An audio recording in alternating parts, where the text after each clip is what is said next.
Nah, ini dia bocoran spoilernya.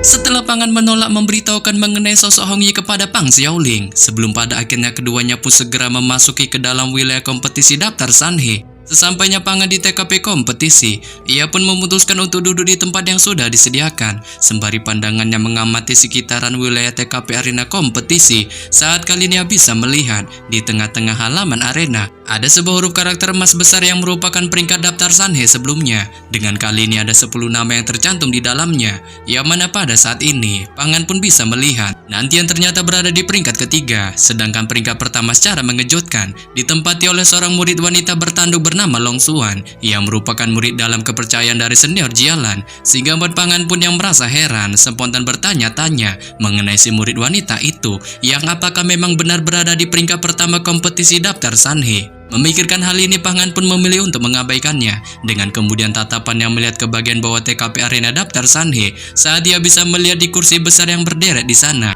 duduk banyak penatua sekte dan juga ada beberapa murid sejati sekte lainnya. Dengan kali ini semuanya berbicara satu sama lain, serta pandangan masing-masing dari mereka melesat ke arah pegunungan. Tetapi demikian setelah cukup lama Pangan mengamati para murid sejati itu, ia pun spontan menunjukkan keheranannya, dikarenakan ia tak sedikit pun melihat batang hidung Hua Tiandu di sana, sehingga membuatnya pun spontan bertanya-tanya mengenai di manakah gerangan keberadaan si biawak itu. Sekitar beberapa jam kemudian, seluruh arena kompetisi daftar Sanhe pun mulai penuh dengan murid dalam maupun murid luar yang masing-masing sudah berada di tempatnya. Sebelum kemudian setelah semuanya sudah hadir di arena Sanhe Yuan yang merupakan TKP wilayah terbesar di sekte Yuwa ini, suara lonceng yang sebelumnya terus berdentang pun kali ini tiba-tiba mulai berhenti, menyebabkan seluruh penjuru wilayah kompetisi daftar Sanhe pun tiba-tiba menjadi sunyi senyap. Tak berselang lama seorang penatua sekte pun tiba-tiba memecah situasi hening ini.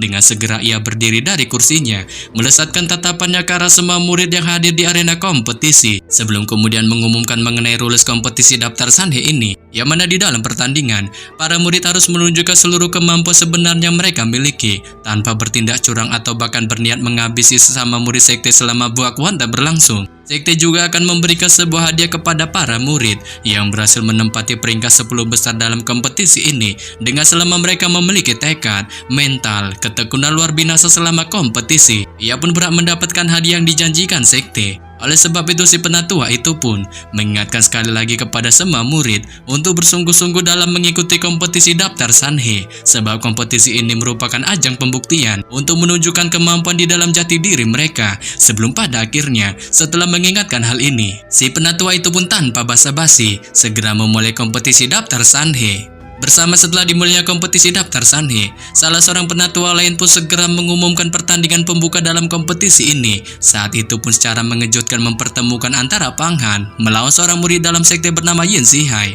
Mendengar namanya disebut, Pangan pun tanpa basa-basi segera naik ke pentagon arena kompetisi di hadapan pasang mata murid yang secara sinis melesatkan tatapannya ke arahnya, dengan sebagian dari mereka secara songong menganggapnya lemah di bawah kultivasinya yang saat ini terlampau cukup rendah. Tapi demikian di bawah tatapan sinis para murid tengih itu yang tampak sangat menyepelekan dirinya, Pangan pun hanya menanggapinya secara santuy, sebab kali ini ia secara licik ternyata telah menyembunyikan aura kemampuan sebenarnya di dalam jati dirinya, yang menyebabkan mereka kali ini pun tak mengetahui bahwa dirinya saat ini memiliki kultivasi yang terbilang sangat tinggi. Dikarenakan hal itu dilakukan Pangan untuk mencoba mengelabui para murid yang saat ini ingin mengkonternya dan akan menunjukkan kemampuan OP-nya itu pada saat dirinya nanti dipertemukan oleh seorang murid yang memiliki kemampuan hebat. Sesampainya Pangan di pentagon arena, Yin Zihai pun yang saat ini menggunakan jubah api airnya segera menyambutnya dengan basotan membagongkannya. Saat ia mulai sedikit menjuliti kesuraman dari Pangan yang telah kehilangan 7 labunya sebab diambil secara paksa oleh Hua Tiandu, sehingga membuatnya pun merasa tak sabar ingin melihat seberapa besar kemampuan apa yang dimilikinya saat ini. Ia pun juga memperkenalkan pedang batu giok miliknya yang dinamai dengan sebutan pedang Kunyu, memiliki susunan roh cukup mengerikan di dalamnya, sehingga membuatnya pun tampak merasa pede. Pangan kemungkinan dipastikan tidak akan sanggup untuk menahannya.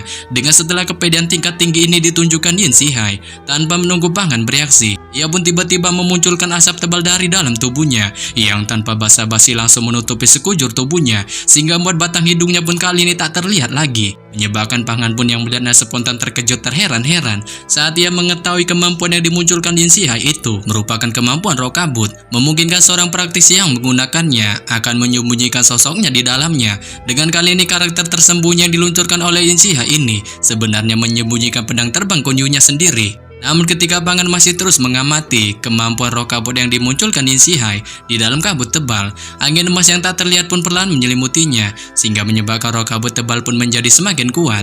Melihat ini, Pangan pun tak hanya diam untuk terus cara bengong menyaksikannya. Dengan segera ia memunculkan pedang petir ungu di tangannya, yang tanpa basa-basi segera dilesatkannya ke arah kabut roh. Tetapi demikian di bawah serangan pedang petir ungu Panghan, kabut roh pun menunjukkan pertahanan yang sangat luar binasa. Saat malah sebaliknya pedang petir ungu dari Panghan pun yang sebelumnya dengan barbar menyerangnya, secara edan pecah menjadi dua bagian, sehingga membuat para murid yang menyaksikannya di panggung penonton pun spontan terheran-heran dengan tidak menyangka kabut roh aneh dari Yin Zihai itu dapat secara mengejutkan menghancurkan pedang Panghan. Namun di bawah keheranan para murid ini, Panghan pun yang saat ini melihat pedang petir ungunya patah, tanpa tidak menunjukkan tanda-tanda sore sedikit pun dalam buah kuhantamnya. Saat segera ia memunculkan kemampuan raungan mengerikan iblis edannya, yang tanpa basa-basi dilesatkannya ke arah kabut roh. Setelah Panghan melesatkan raungan mengerikannya ke arah kabut roh, gelombang suara raungan dahsyat pun secara barbar segera menghantam kabut roh, sehingga menyebabkan kabut roh itu pun seketika menghilang, menyisakan batang hidung Yin Zihai yang berada di tengahnya. Memanfaatkan kesempatan ini, Panghan pun segera melesat ke arah Yin Zihai dengan tanpa ampun terus-menerus memunculkan pukulan barbarnya ke arah tubuhnya, sehingga buat Yin Zihai pun yang tak tahan lagi atau bahkan sanggup memberikan perlawanan dengan ribuan pukulan dari Panghan yang terus mengujam tubuhnya ini pun pada akhirnya secara pasrah ambruk di Pentagon Arena di bawah pasang mata tatapan heran semua orang yang menyaksikannya saat mereka mulai memunculkan bisik-bisik julidnya yang tidak menyangka pemuda yang mereka anggap cupu itu sebelumnya nyata-nyatanya secara mudah dapat menanduk Yin Zihai. Di bawah tatapan heran semua pasang mata ini, Panghan pun yang berhasil mengalahkan Yin Zihai memilih untuk bergegas pergi dari Pentagon Arena dengan kemudian secara santuy menempati tempat duduknya sebelumnya, diikuti juga dengan suara para penatua yang mengumumkan kemenangannya dalam pertandingan pembuka ini. Bersama setelah berakhirnya pertandingan pembuka kompetisi daftar Sanhe yang dimenangkan oleh Panghan, pertandingan brutal lainnya di Pentagon Arena pun terus terjadi dengan setiap murid dalam ada yang secara mudah mendapatkan kemenangan maupun kekalahan yang menyuramkan, dan beberapa dari mereka ada yang terluka parah. Saat ini pun langsung disembuhkan oleh para penatua. Tetapi demikian jika luka yang dialami para murid dalam itu selama pertandingan terbilang sangat parah sampai-sampai bahkan menghancurkan kultivasinya. Para murid dalam itu pun dengan suram hanya bisa secara pasrah menerimanya dengan lapang dada.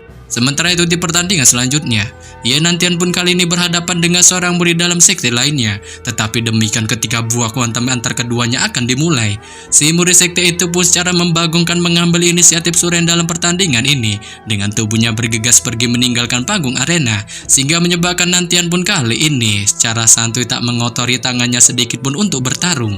Pasca memenangkan pertandingan membagongkannya itu, nantian pun segera melesatkan tatapan dinginnya ke arah Panghan sembari menunjukkan sedikit sarkasan padanya. Ia mengancam akan membonyokkannya jika nantinya ia dipertemukan dengannya. Oleh sebab itu dalam hal ini, ia pun mengingatkan Panghan untuk banyak-banyak berdoa sebab dalam beberapa jam lagi, ia secara songong menyatakan akan memokatkannya. Tetapi demikian di bawah sarkasan nantian, Panghan pun hanya menunjukkan kesantuyannya dengan bilang bahwa dirinya akan membuatnya menyesal akibat sarkasan yang dilontarkannya itu, menyebabkan nantian pun yang mendengarnya hanya menunjukkan tawanya saat dia secara songong mencoba menggertak Panghan lagi dengan memberitahukan mengenai dirinya. Ia memiliki sebuah harta langka di dalam tubuhnya, melebihi harta langka 7 labunya yang telah diambil Hua Tiandu. Dengan jikalau itu nanti digunakannya selama pertarungan melawannya, ia tak segan-segan akan memokatkannya tanpa memberikannya sedikit pun kesempatan untuk mengakui kekalahan. Sebelum pada akhirnya, setelah menunjukkan gertakannya itu, ia pun kemudian memilih untuk mengabaikan Panghan dengan bergegas sosoknya berbalik pergi meninggalkan panggung arena. Mendengar gertakan dari nantian, perasaan tertekan maupun gugup pun mulai menyelimuti hati Panghan dengan tampak merasa kesal atas gertakan dari si murid songong itu. Namun demikian Panghan pun memilih untuk membuang semua hal ini dengan memutuskan memasuki mode pelatihannya dengan cara menutup kedua matanya. Dan setelah cukup lama Pangan memasuki mode pelatihannya, putaran kedua kompetisi daftar Sanhei pun pada akhirnya dimulai lagi dengan sayup-sayup gemuruh para murid di panggung penonton, menyebabkan Pangan pun yang mendengarnya sontak membuka kedua matanya serta mengalihkan pandangannya ke panggung arena sebelum kemudian salah seorang penatua pun mengumumkan pertandingan pembuka putaran kedua ini yang memang sedari awal kita tunggu-tunggu buah hantamnya. Siapa lagi kalau bukan mempertemukan antara Pangan melawan Nantian, sehingga hal ini lagi-lagi memancing gemuruh semua murid di panggung penonton dengan masing-masing dari mereka lagi-lagi saling memunculkan tebakannya yang meremehkan Pangan akan kalah dalam pertarungannya melawan Nantian. Tetapi di bawah gemuruh para murid ini, Pangan pun memilih untuk mengabaikannya dengan tatapannya mengamati Nantian yang berada di panggung arena. Melihat Pangan tak kunjung datang ke panggung arena, malah sebaliknya tetap berada di tempat duduknya. Nantian pun lagi-lagi menunjukkan sifat tengilnya dengan mengejek Pangan takut terhadapnya dan menyuruhnya untuk bergegas turun ke panggung arena sebelum kemudian ia tiba-tiba memunculkan sebuah senjata ajaib yang dimilikinya. Saat itu pun tiba-tiba memancarkan sebuah pancaran cahaya bintang yang sangat badas sehingga menyebabkan semua orang yang melihatnya pun spontan terkejut terheran-heran dikarenakan mereka tahu senjata ajaib itu merupakan senjata dewa kuno. Dan setelah Nantian memunculkan senjata ajaibnya itu, ia pun segera menunjukkan kesongongannya pada Pangan dengan mengejeknya yang kemungkinan tidak akan bisa sanggup melawan kemampuan edan dari senjata ajaibnya itu. Tetapi di sini Pangan pun yang melihat kesongongan dari Nantian memilih untuk mengabaikannya. Dengan segera ia pun tanpa basa-basi melesat ke panggung arena, bersiap untuk melakukan buah kuantam. Dengannya,